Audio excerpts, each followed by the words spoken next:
Bradesco. Entre nós, você vem primeiro. Olá, boa noite. Boa noite. Chega a 149 o número de mortos pelas enchentes no Rio Grande do Sul.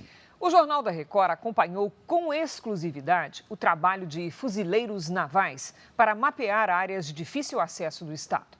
Foi preciso o uso de um veículo anfíbio especial.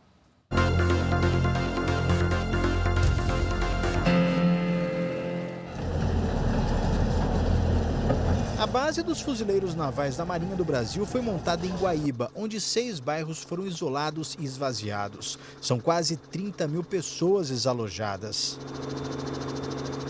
Nós estamos chegando agora em Guaíba, uma das cidades mais atingidas com a cheia do lago. O município fica às margens do Guaíba e a gente percebe daqui, antes de chegar na cidade, o quanto a água invadiu.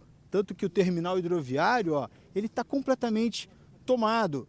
Era por aqui que milhares de pessoas chegavam e saíam todos os dias da cidade. São 58 veículos militares, entre carros, caminhões e blindados. A cidade foi escolhida de forma estratégica, já que fica às margens do lago, tendo assim acesso a vários outros municípios atingidos pelas cheias dos rios. A gente vai subir agora no veículo da Marinha para ver como é que está a situação em Eldorado do Sul, uma das cidades mais atingidas que ficam aqui no entorno do Guaíba. Vamos lá. O comboio segue por ruas e rodovias que estão menos alagadas, onde ainda é possível passar. Esse caminhão dos fuzileiros navais, ele é bem mais alto do que outros veículos, o que permite a gente passar em áreas de difícil acesso. E ainda assim, ele tem capacidade para transportar até 5 toneladas. Por isso, ele é muito solicitado até para levar mantimentos para áreas mais isoladas. São quase 50 minutos até Eldorado do Sul, uma das cidades mais impactadas pelas cheias do Guaíba. A rodovia foi toda interditada pelos militares que começam então a descarregar barcos, blindados e até os veículos anfíbios para tentar chegar nas áreas de mais difícil acesso. 4 blindados anfíbios foram usados na operação. 2 piranhas com rodas e 2 lagarta com esteiras de aço. O veículo hoje é o mais completo e potente da Marinha Brasileira, com possibilidade de enfrentar diferentes tipos de terreno. O carro anfíbio lagarta tem capacidade para transportar até 22 pessoas e uma autonomia de até 7 horas. E ele consegue acessar áreas de difícil acesso. Agora mesmo, por exemplo, o nível da água deve estar a mais de 2 metros de altura. E ainda assim, a gente está conseguindo trafegar por uma região, inclusive, que ainda não tinha sido acessada. Essa foi a primeira vez que os fuzileiros conseguiram chegar a esta parte da cidade. A missão dos militares é a de reconhecer o terreno e assim conseguir montar estratégias para controlar a situação. São centenas de casas completamente alagadas, inclusive aqui no meio da rua tem muitos carros que a gente não consegue enxergar. A gente só sabe o que está passando por eles porque o blindado acaba batendo e aí a gente acaba balançando de um lado para o outro. Esse, segundo os militares, é o sinal de que a gente está passando por algum obstáculo. As imagens do helicóptero da Record em Eldorado do Sul são impressionantes. O aeroporto da cidade ficou completamente destruído. Aeronaves civis e militares amontoadas em meio a muita lama. Não só os veículos, mas também o efetivo, esse reforço, permite que a Brigada Militar continue realizando a manutenção da ordem e mantendo a tranquilidade nas comunidades tanto de Guaíba como de Eldorado do Sul. Mais de 2.000 fuzileiros navais trabalham na operação nesta região do Guaíba. A operação começou hoje e não tem data para terminar. A percepção de segurança nós já vimos no olho das pessoas. Ontem, graças a Deus, fomos recebidos com palmas, né? As pessoas dando positivo, se sentindo, pedindo para a gente voltar aqui. Voltem amanhã e a promessa foi feita e estamos aqui de novo.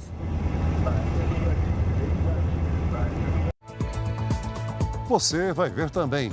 O resgate de 7 pessoas ilhadas em um prédio de Canoas. Imagens aéreas revelam um cenário devastador no Vale do Taquari. Aqui não parece que teve enchente, aqui parece que teve um tornado, sabe? 10.000 pessoas voltam para casa em todo o estado. Presidente Lula anuncia auxílio para 240 mil famílias.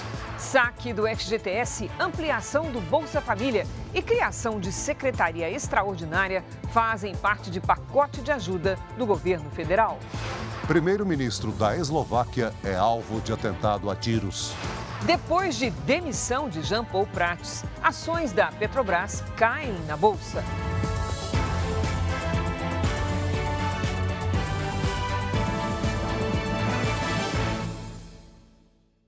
Oferecimento: Bradesco, eleito o melhor banco para investir.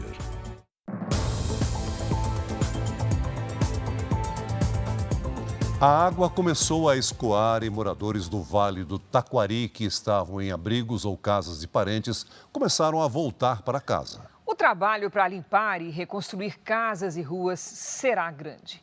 Imagens aéreas revelam a devastação depois das enchentes. Do alto, o cenário é desolador. Lá embaixo, o que restou da cidade de Cruzeiro do Sul, no Vale do Taquari, choca. Olha esse bairro aqui, ó. Olha aqui na frente, olha esse bairro. Tinha casas aqui, né? Tinha. O relato é do comandante Jair Barbosa, do helicóptero da Record, que sobrevoou a região nesta manhã. Quanto mais perto das margens do rio, pior a destruição. Aqui não parece que teve enchente, aqui parece que teve um tornado, sabe? Surreal isso, né? Em Estrela, mais destruição. A Defesa Civil trabalha no local e caminhões tentam retirar os entulhos. Em Lajeado, a ponte sobre o rio Taquari, na BR-386, funciona em meia pista, o que causou congestionamento. Quem precisava se deslocar pela rodovia teve que ter paciência. Tem que dar a volta para sair na 290. Muita volta. É muita volta. Com rodovias e estradas interditadas, parte dos municípios segue isolada.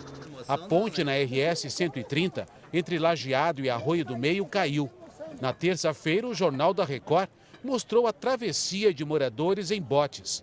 Durante a noite, homens do Exército montaram uma passarela sobre o rio Forqueta para a passagem de pedestres. Esse é o único jeito de fazer a travessia para quem mora de um lado e trabalha do outro. Em filas, todo mundo usando colete salva-vida. Hoje a passarela é o único meio que a gente tem de atravessar Arroio do Meio com lajeado, né? Caso o rio suba aí 1,5 metro, mais ou menos, ela tem que ser retirada, né? As filas são grandes. Grupos pequenos de até 20 pessoas passam por vez. Andréa mora em Lajeado e foi ver a mãe em Arroio do Meio. A idosa chegou a ficar ilhada durante a cheia do rio. E a gente fica mais tranquilos que tem ao menos essa passagem, né? Agora temos essa passadeira que o Exército fez e tá ajudando bastante. Em Arroio do Meio, logo na chegada, nos deparamos com um cenário de destruição. Tudo aqui ficou debaixo d'água. Aquelas pessoas que não têm carro aqui estacionado, esperando, pão de táxi. É o que a gente vai fazer agora para conseguir chegar até o nosso destino. Já no caminho, seu Rude nos conta como está a cidade. Primeira vez também. A casa da Isete é de 2 andares e mesmo assim ficou encoberta pela água. O que restou são pilhas e pilhas de lama que precisam ser removidas. A cunhada ajuda na limpeza, que é pesada. Quantos carrinhos já tirou aqui com lama? Eu estou ajudando minha cunhada, nós começamos agora, uns 5. Meu cunhado está a manhã inteira já puxando. Essa casa a gente construiu desde o começo. Desde tijolinho por tijolinho, né? 30 anos atrás. Aí a gente não tem para onde ir. Só nessa quadra aqui, ó, pelo menos 5 casas foram destelhadas e as paredes arrancadas. Nessa aqui só ficou mesmo essa escada de madeira que levava para o 2º piso, que não existe mais. Pelas ruas deste bairro, móveis e roupas foram parar no alto da fiação. O Arthur mora nessa casa aqui, ele convidou a gente para entrar. Já na entrada aqui é lama para todos os lados, né, gente? E os móveis que estavam aqui? Não tem móveis. Mas a água levou? Tem que ter força, cara. Tem que recomeçar, porque se o cara não ter força, não vai, né? São imagens de uma devastação assustadora. Com o escoamento da água em grande parte das cidades afetadas pelas inundações no Rio Grande do Sul, as prefeituras registraram um aumento no número de moradores que retornaram para casa. O nosso colega Jairo Bastos traz os detalhes. Oi, Jairo, boa noite. Olá, Cris, boa noite para você, boa noite, Celso, boa noite a todos. Olha, de acordo com o monitoramento da Confederação Nacional de Municípios, 10 mil pessoas já voltaram para as suas casas. Mas, segundo a Defesa Civil do Rio Grande do Sul, essa não é uma prática aconselhada, principalmente em áreas de alagamento. Em todo o estado, 538 mil pessoas estão desalojadas, 76 mil delas ainda em abrigos, e em todo o Rio Grande do Sul, mais de 2.144.000 pessoas foram atingidas pelas enchentes. E um dos rastros deixados por essas enchentes é a falta de abastecimento de energia elétrica. Em todo o Rio Grande do Sul, 136 pontos estão sem abastecimento. Só aqui, no Vale do Taquari, 14 mil residências ainda estão às escuras. Cris, Celso. Obrigada, Jairo. O abastecimento de água em parte de Porto Alegre deve ser normalizado nas próximas horas, com a retomada da operação de mais uma estação de bombeamento. O Guilherme Mendes tem as informações ao vivo. Boa noite, Guilherme.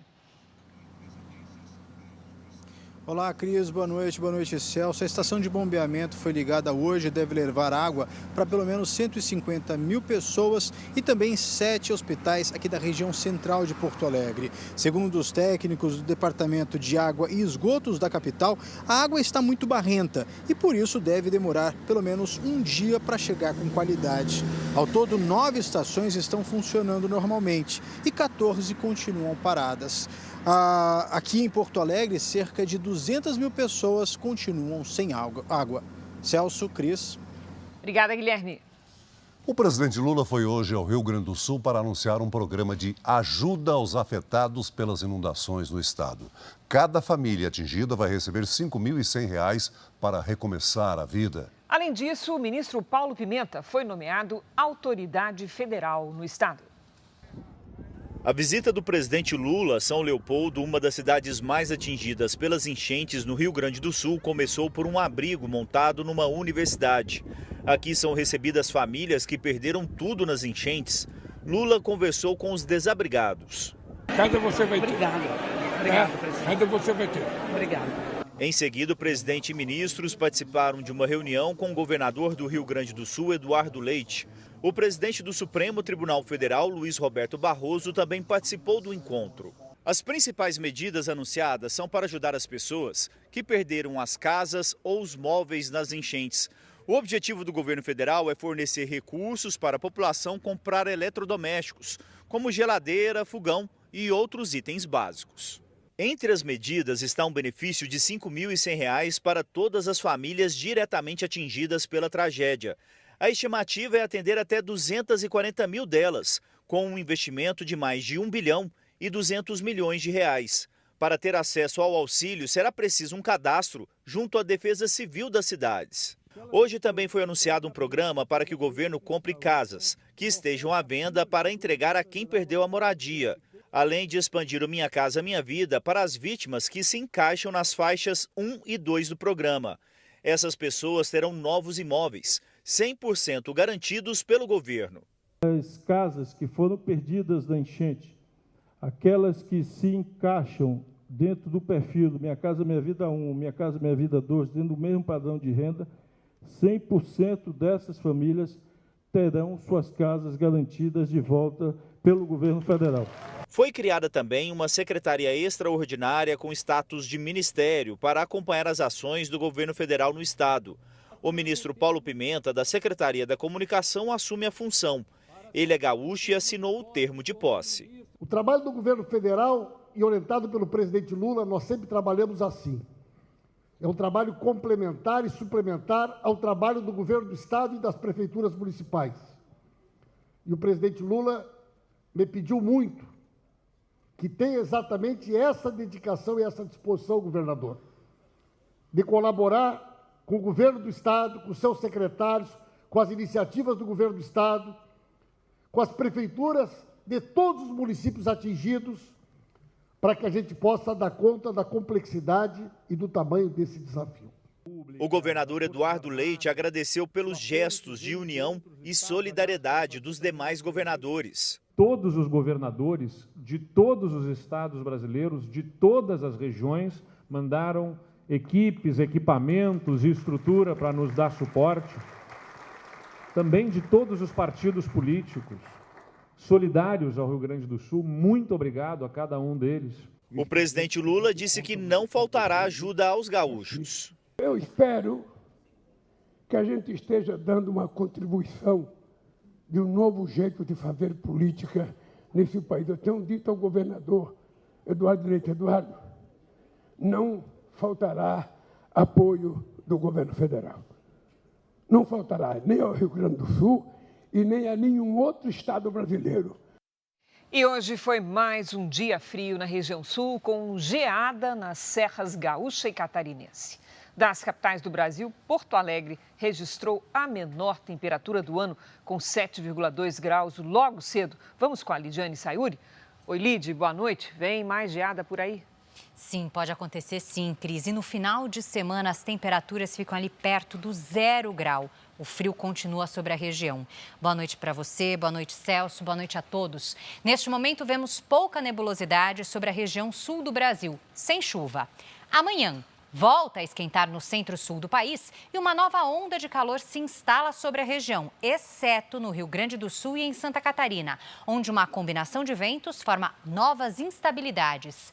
Na região centro-norte gaúcha, a quinta-feira será nublada, com chuva forte em alguns momentos. O solo muito encharcado aumenta o risco de novos transtornos em Passo Fundo, Vacaria, Erechim e Bom Jesus.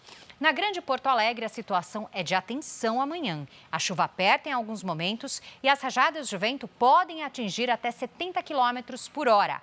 Máxima de 14 graus. Na sexta, a chuva aumenta com a passagem de uma nova frente fria e a capital volta a ficar em alerta. O sábado será de trégua no aguaceiro e o domingo já amanhece chuvoso. No Giro pelo Brasil, quinta-feira de tempo firme nesta grande área clara aqui do mapa. Em Florianópolis, faz até 21 graus à tarde. No Rio de Janeiro, depois do registro da menor temperatura do ano, 24 graus, esquenta e faz até 30. Em Goiânia, máxima de 32. Em Salvador e em Manaus, até 31. Em São Paulo, mais uma gangorra de temperaturas. Amanhã esquenta e faz até 29. Na sexta, 31. No sábado, 28. No domingo, frio e apenas 22 de máxima. Depois o calor volta de novo. Haja saúde. Haja saúde, Lid. Obrigada. Até amanhã, Lid. Ainda hoje, 7 pessoas são resgatadas de prédio após serem encontradas por drone em Canoas. Primeiro debate entre Biden e Trump para as eleições americanas já tem data definida, 27 de junho.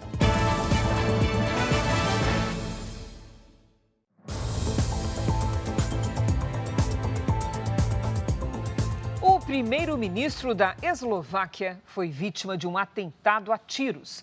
Ele está em um hospital em estado grave. O ataque aconteceu na saída de uma reunião de governo na cidade de Handlova, a 190 quilômetros da capital Bratislava. Ao perceber que o primeiro-ministro tinha sido atingido, seguranças o colocaram no carro oficial. Pelo menos 4 tiros foram disparados contra Robert Fico, de 59 anos. Ele foi levado para o hospital de helicóptero com ferimentos de bala no abdômen. O estado de saúde é considerado grave. Parte da população que estava no local ajudou a segurar o atirador. O local foi cercado e um suspeito de 71 anos foi detido. As autoridades tentam descobrir a motivação do ataque. Líderes de toda a Europa condenaram o atentado, entre eles a presidente da Comissão Europeia, Ursula von der Leyen. O presidente ucraniano Volodymyr Zelensky lamentou o caso e o presidente russo Vladimir Putin chamou o ataque de crime sem justificativa. Robert Fico é contra a ajuda do Ocidente a Kiev no conflito com a Rússia e contra a entrada da Ucrânia na OTAN, a aliança militar do Ocidente integrada por Estados Unidos e Europa, da qual a Eslováquia faz parte. Em nota, o governo brasileiro demonstrou solidariedade ao premier e repúdio a qualquer forma de violência política. Eleições americanas. O primeiro debate entre Joe Biden e Donald Trump já tem data definida, 27 de junho. O presidente americano Joe Biden divulgou um vídeo hoje provocando Donald Trump. Trump saiu derrotado de 2 debates em 2020. Desde então, não apareceu para novos encontros comigo. E agora age como se quisesse debater de novo. Escolha as datas, Donald, disse Biden. A gravação foi divulgada após o presidente dizer que não participaria dos tradicionais debates televisivos. Em vez disso, Biden queria que as campanhas dele e de Trump negociassem diretamente os eventos. Logo em seguida, pelas redes sociais, Trump afirmou que aceitava o debate contra Joe Biden, que chamou de o pior presidente da história dos Estados Unidos. Trump disse que Biden é o pior debatedor que já enfrentou e que o democrata não consegue juntar 2 frases. Biden pediu a mudança das regras dos debates porque não quer plateia, como acontece há cerca de 50 anos aqui nos Estados Unidos. Para ele, essa seria uma maneira de manter o foco no conteúdo. Já Trump prefere que os eleitores estejam presentes e afirmou que o oponente tem medo de multidões. O primeiro confronto foi marcado para o dia 27 de junho, em Atlanta, há pouco mais de 4 meses para as eleições presidenciais. Em um comunicado, a rede de TV americana que vai promover o debate informou que o evento acontecerá sem plateia. Um comandante do grupo terrorista Hezbollah foi morto hoje após um ataque de drones israelenses. As forças de defesa divulgaram o vídeo do ataque no Líbano. O terrorista Hussain Ibrahim Mek foi responsável por planejar e executar várias ações contra Israel.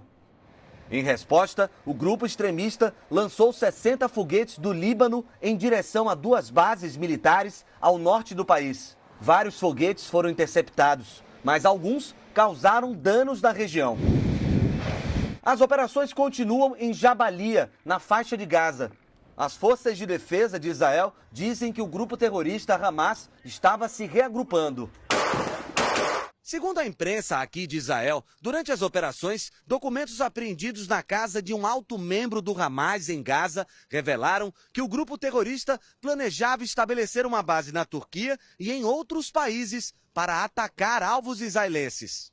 Hoje, o governo dos Estados Unidos mandou ao Congresso um pacote de $1 bilhão, pouco mais de 5 bilhões de reais em armas a Israel. A medida ocorre menos de uma semana após o presidente Joe Biden dizer que poderia suspender o fornecimento de armamento ao país. Ainda nesta edição, a mobilização de empresas de todo o país para enviar doações ao Rio Grande do Sul. Fake news envolvendo as enchentes no Rio Grande do Sul reforçam a necessidade da regulamentação das plataformas digitais.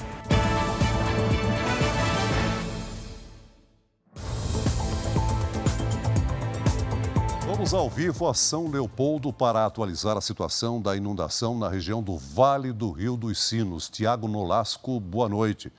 O rio parou de subir? Oi, Celso. Boa noite para você, para a Cris e para todos. Não parou de subir, atingiu 7 metros e 3 centímetros, só que agora está subindo num ritmo mais lento. Mas isso já é o suficiente, por exemplo, aqui no centro de São Leopoldo, para a água novamente voltar a ocupar as ruas aqui do centro, ali logo atrás da rodoviária.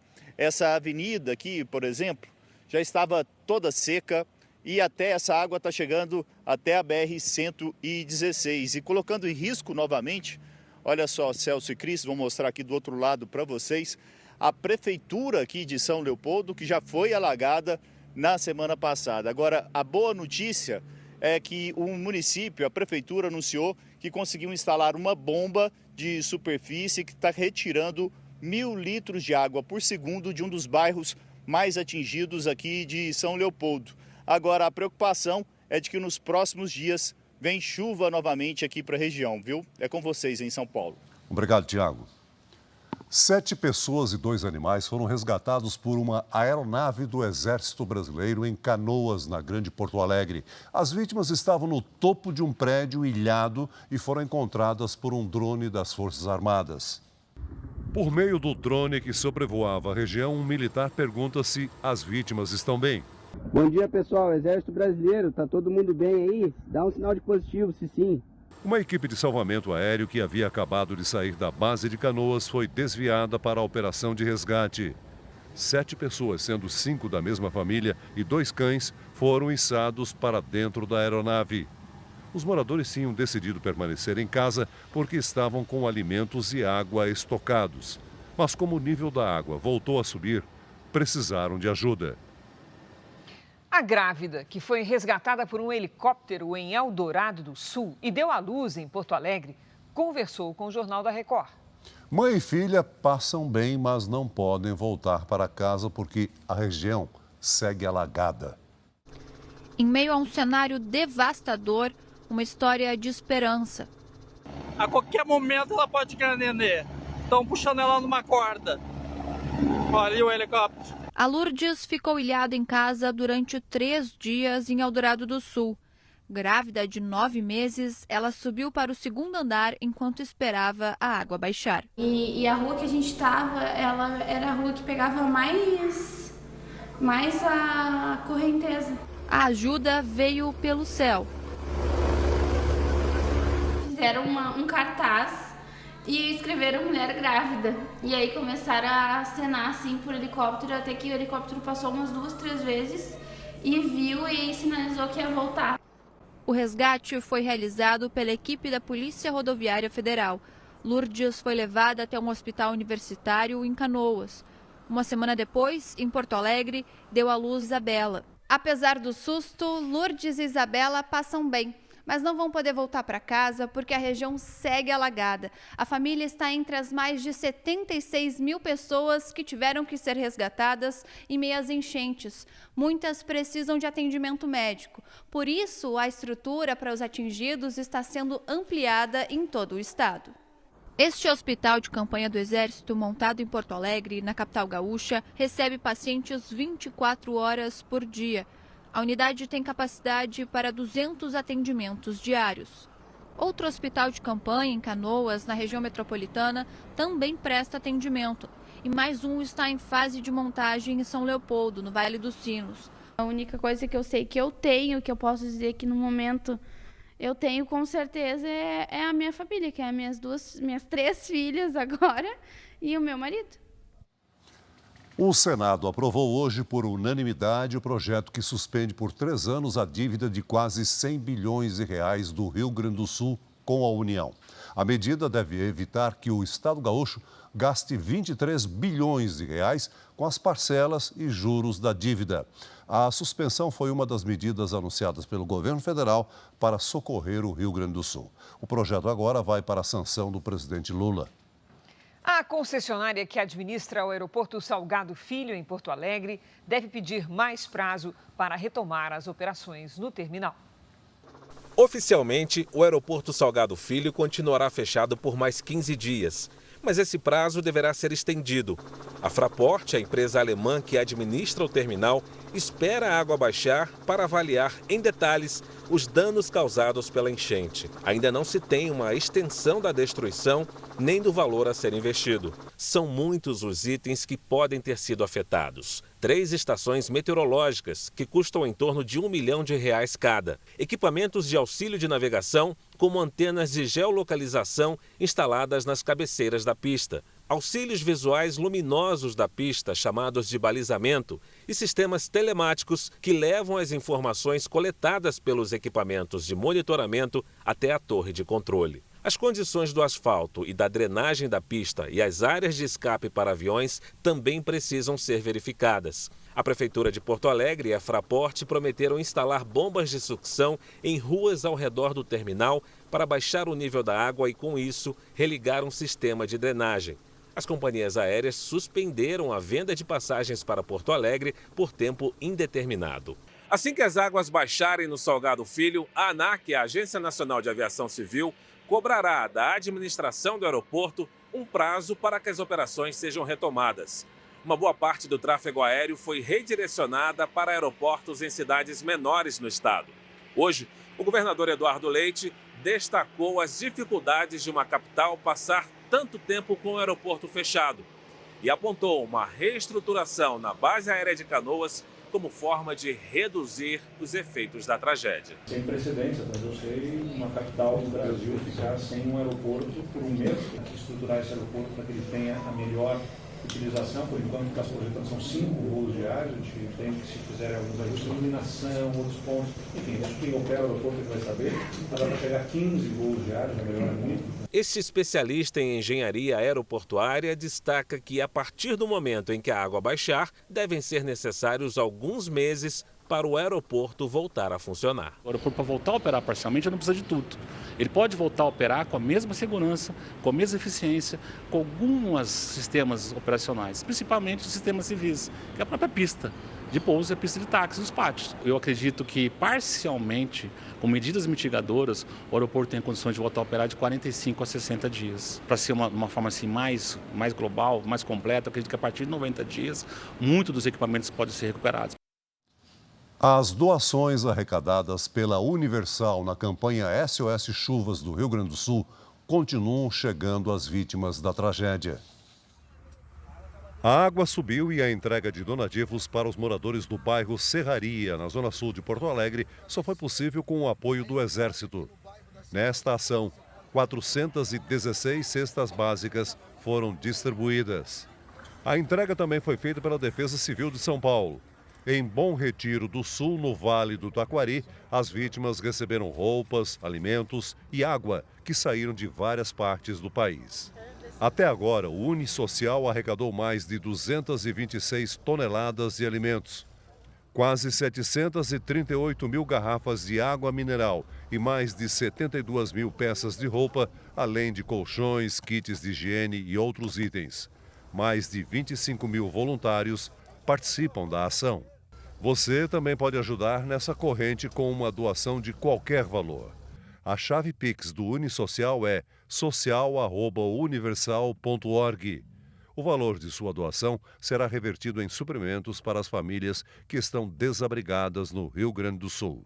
O governo do Rio Grande do Sul também recebe doações. A chave Pix é o CNPJ 92 958 800 1000 ao contrário 38. Segundo as autoridades, os recursos serão todos direcionados para o apoio humanitário às comunidades afetadas pelas cheias. Um comitê foi criado para fazer a gestão da conta, que está recebendo as doações. O Campeonato Brasileiro vai parar devido ao desastre climático no Rio Grande do Sul. A Confederação Brasileira de Futebol atendeu ao pedido de 15 dos 20 clubes que disputam a Série A e decidiu suspender as 2 próximas rodadas da competição. Os jogos dos times gaúchos já haviam sido suspensos até 27 de maio. As demais competições continuam normalmente. O governador do Acre, Gladson Cameli, virou réu no Superior Tribunal de Justiça.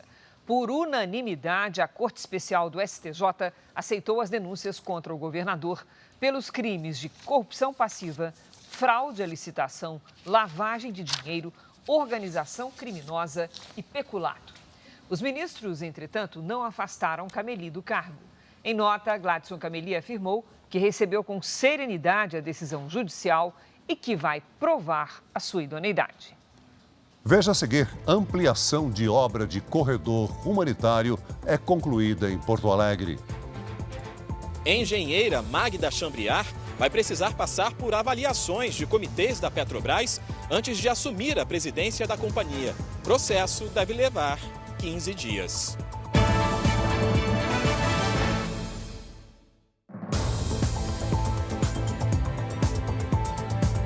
A engenheira Magda Chambriar vai precisar passar por avaliações de comitês da Petrobras antes de assumir a presidência da companhia. O processo todo deve levar 15 dias. Magda Chambriard deverá assumir o lugar de Jean Paul Prats no comando da estatal. Hoje, ela conversou com integrantes do governo em Brasília. Foram 2 horas de reunião a portas fechadas no Ministério de Minas e Energia. Fontes do jornalismo da Record afirmam que, ao fim do encontro, o ministro Alexandre Silveira classificou a conversa como excelente. Magda Maria de Regina Chambriard é engenheira civil formada pela Universidade Federal do Rio de Janeiro. Com mestrado em engenharia química, foi funcionária de carreira da Petrobras entre 1980 e 2002. Foi cedida à Agência Nacional do Petróleo, onde chegou a atuar como superintendente e diretora-geral durante o governo Dilma Rousseff. E nos 7 anos seguintes, atuou como consultora em energia da Fundação Getúlio Vargas. Desde então, exercia um cargo de assessoria na Assembleia Legislativa do Rio. Magda foi o nome escolhido pelo governo para substituir Jean Paul Prats, que esteve à frente da Petrobras desde o início do governo Lula.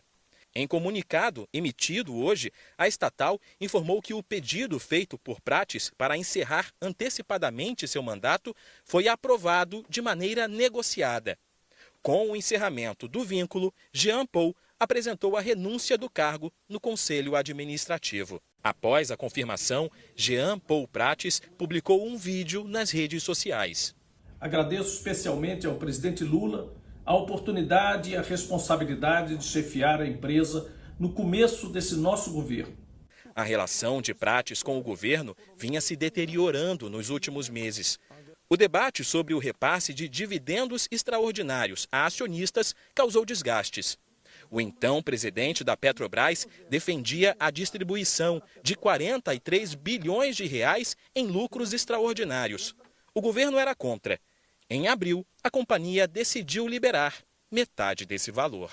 Durante a transição, o Conselho de Administração da Petrobras definiu que a diretora executiva de Assuntos Corporativos, Clarice Coppetti, assumirá a presidência da companhia interinamente. Em nota divulgada ao mercado, a empresa afirmou que a indicação de Magda Chambriard ainda será submetida a análises. Para que a engenheira possa substituir Jean Paul Prats, o nome dela também precisará ser aprovado pelo Conselho Administrativo. Acho que a indicação da Magda ela traz para a Petrobras um quadro técnico.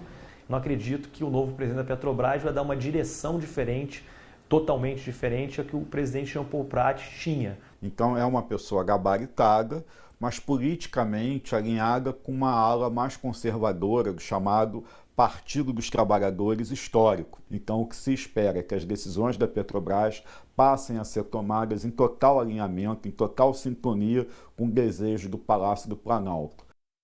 E um dia depois do anúncio da troca de comando, as ações da Petrobras fecharam em queda na Bolsa de Valores. Além da mudança na empresa, economistas dizem que a estatal deve passar por uma renovação na área de investimentos.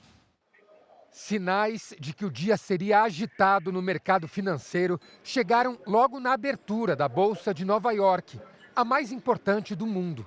As ações da Petrobras caíram 8% e fecharam o dia em queda de 6,7%. Aqui no Brasil, as ações da Petrobras terminaram o pregão também em queda de 6%. A curto prazo você tem um efeito muito ruim, né? No sentido de que você tem um grau de incerteza muito grande. Mas a médio e longo prazo outras questões se impõem. Se de fato eles terminarem as refinarias, por exemplo, isso daí pode gerar superávites comerciais crônicos na balança de petróleo, o que pode favorecer o real. A nova escolhida vai ser a 5ª pessoa a ocupar o cargo de presidente da empresa desde 2021. Para os analistas, essas mudanças passam uma imagem de instabilidade, o que sempre causa receio aos investidores. A reação do mercado foi absolutamente natural. Quando você fala da troca do nome de um presidente de uma companhia, você precisa entender qual é a mudança estratégica por trás, né? O Jean Paul Prats, ele tinha uma leitura que aos poucos o mercado entendia, via como isso acontecia e como deveria ser organizada a empresa. Agora está entrando uma nova presidente. Precisa se entender o que ela quer fazer. Para especialistas, a comunicação da empresa e a provável nova política de investimentos serão fundamentais para a valorização da Petrobras. Passado esse período, o investidor já tem mais informação, não só do próprio mercado, mas correlacionado aí com a cotação do petróleo, com a cotação do dólar, para tomar uma decisão, ou pelo menos uma previsibilidade de onde o mercado pode ir. E aí isso toma como base para o investidor para que ele pode voltar a comprar a empresa. A Bolsa de Valores de São Paulo fechou em baixa de 0,38%. E o dólar em alta de 0,12%, cotado a R$ 5,13.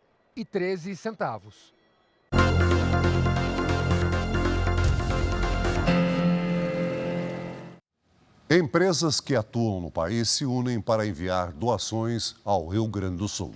O São Paulo Futebol Clube mandou hoje 320 toneladas de donativos para os atingidos pelas enchentes. Driblando a falta de espaço em um jogo sem adversário. A meta é aumentar o placar das doações. A campanha do São Paulo Futebol Clube começou semana passada. Cobertores, travesseiros, mantas de bebê. E são novas. Não, feitas para eles. Nunca foram usadas. Mais de 200 voluntários, como a bancária Patrícia, ajudam na separação. Vem tudo muito junto, então a gente tem que separar o que é roupa infantil, roupa de adulto. A intenção inicial era manter as arrecadações pelo menos até o final deste mês, para encher 2, 3 carretas. Mas em apenas 8 dias, o salão do clube ficou assim. E foi preciso, por esse motivo, antecipar o envio, porque as doações, olha só, praticamente chegaram ao teto. Com o entusiasmo de quem vê o time ganhar o jogo, os voluntários conseguiram arrecadar e embalar 320 toneladas de donativos, um recorde nas campanhas de ajuda humanitária feitas pelo clube. Aqui hoje o nosso time é a solidariedade. A gente todo mundo está ajudando, pode ter certeza que tudo que a gente embalou foi com muito amor e carinho. A empresária Leila Pereira, que também é presidente do Palmeiras, usou o avião particular para levar 3 toneladas de alimentos e remédios para animais. Na bagagem, trouxe de volta 30 animais resgatados que já têm um novo lar. A cada dia, grandes empresas também se unem nessa corrente solidária. A IP doou 88 toneladas de produtos de higiene e limpeza, 230 mil litros de água, colchões e cobertores. A empresa também antecipou o 13º e a participação nos lucros dos colaboradores do Rio Grande do Sul. Como empresa, nós nos julgamos com uma responsabilidade social bastante grande, sendo assim o nosso dever de colaborar com a população nesse momento tão difícil. O laboratório farmacêutico EMS doou 10 milhões de reais em medicamentos como antibióticos e analgésicos. O grupo P&G destinou 1,5 milhão de itens de higiene e também enviou para as áreas atingidas 1.100.000 sachês como esse, que contém uma substância química capaz de purificar até 10 milhões de litros de água. O produto é distribuído gratuitamente em regiões e países assolados por catástrofes. A purificação da água é simples e eficaz, como mostra o presidente da empresa. Bastam 2 baldes, 1 colher e um pano. Agora eu vou ter que mexer vigorosamente durante 5 minutos. É água de esgoto. Todo o processo leva 30 minutos e a água que estava suja pode matar a sede. Elimina 99,99% de micróbios e bactérias que estão presentes na água. Ajuda demais, sem ter nenhum problema. A propagação de notícias falsas nas redes sociais sobre a tragédia no Rio Grande do Sul tem atrapalhado o apoio às vítimas. A falta de regulamentação das plataformas torna a situação ainda mais grave. Diante da tragédia, uma enxurrada de notícias falsas, manchetes mentirosas de situações que nunca aconteceram e que circulam nas redes sociais. Doações paradas no Centro Logístico da Defesa Civil Gaúcha. Governo brasileiro recusou ajuda do Uruguai. Exigência de habilitação para condutores de barcos em Canoas. Estas são apenas algumas das notícias falsas envolvendo as enchentes no Rio Grande do Sul. São teorias da conspiração e críticas a supostas interferências oficiais para prejudicar os desabrigados. Fake news que circulam nas plataformas digitais sem controle, porque não há regulamentação. Esta jurista afirma que é preciso impor regras para as Big Techs que controlam as redes sociais. Ela diz que as notícias falsas vão na contramão da liberdade de informação. É muito difícil para alguém que recebe uma informação ter que ficar buscando se essa informação é correta ou não. Então, esse prejuízo que essas plataformas estão deixando acontecer com a sociedade é muito relevante, é muito grave. No caso do Rio Grande do Sul, um levantamento da Fundação Getúlio Vargas revela que 1 a cada 3 menções sobre a tragédia ocorreu a partir de notícias falsas. Para este especialista em inteligência artificial, as fake news se alimentam das pessoas que recebem uma informação que combina com o que ela acredita ou quer acreditar. E elas não conseguem distinguir o que é opinião ou o que é fato, ainda que mentiroso. A gente tem que entender que as redes sociais, de alguma maneira, se beneficiam das fake news, né? Não que elas criam as fake news, mas o fato de você ter polarização gera engajamento.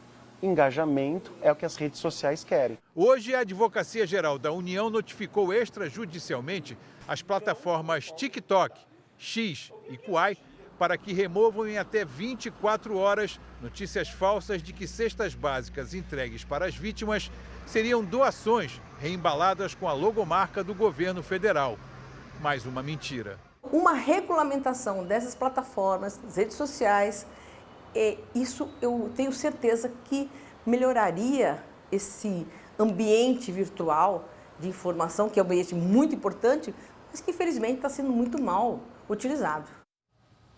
A Meta, responsável pelo Instagram, Facebook e WhatsApp, disse que criou um grupo de trabalho para reforçar a remoção de conteúdos falsos sobre a tragédia no Rio Grande do Sul. As plataformas TikTok, Kawaii e X ainda não se posicionaram sobre a notificação da Advocacia Geral da União. Foi concluída agora há pouco a duplicação do corredor humanitário em Porto Alegre. A via é usada principalmente por veículos de emergência. O repórter Guilherme Mendes tem mais informações. Olá, Guilherme. Olá, Celso e Cris. Esse novo trecho tem aproximadamente 300 metros e a obra foi necessária para aumentar o fluxo e facilitar a passagem dos veículos para os serviços essenciais às vítimas da enchente. Cerca de 100 veículos passam por hora pelo corredor humanitário. São carros e caminhões carregados com suprimentos para abrigos, hospitais, mercados e farmácias. O corredor também se tornou uma espécie de faixa expressa para ambulâncias e carros oficiais. Celso, Cris. Obrigado, Guilherme. Essa edição termina aqui e à 00:30 tem mais Jornal da Record. Fique agora com Reis, a decadência. E logo depois de Gênesis, tem a primeira prova da virada, e é ao vivo, em A Grande Conquista. Não perca. Ótima noite para você. Boa noite.